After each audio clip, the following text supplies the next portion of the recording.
entrée de Gouye gi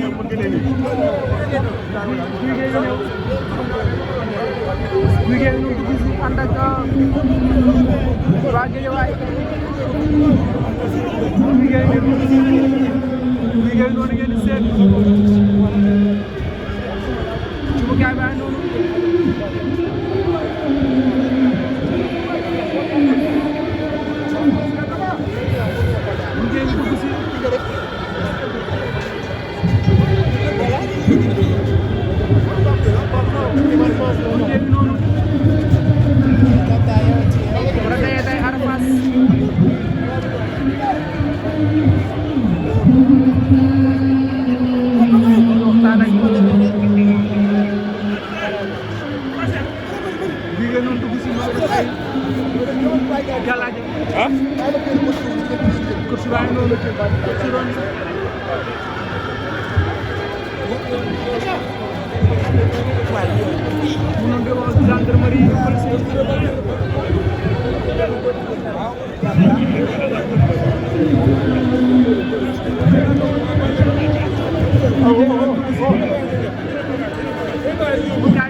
Malick dagal ma kii bi kii dina wàcc man naa ko ñaanal wàcc dagal ma ko benn bi waaw kii waaw bépp kii am leen xool yéegal si ko ma ko yi fi mu ne ñu may la nga wàcc dagal ko dama dag ko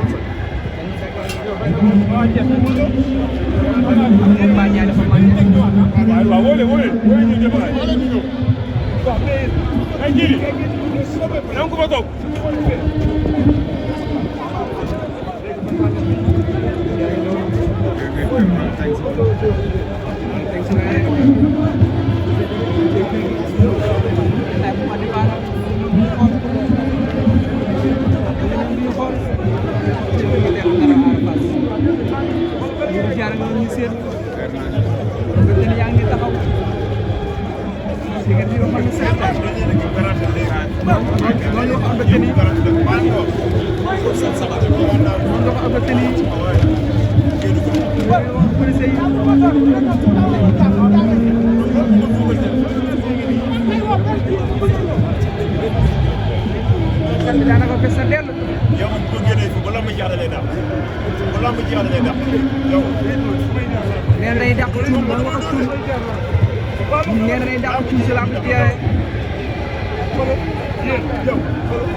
Bàyyi leen ko mu concentré waay.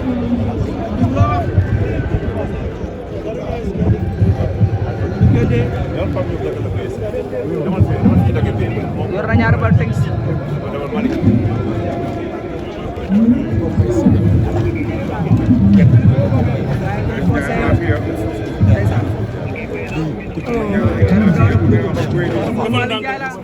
Aliou naka la gars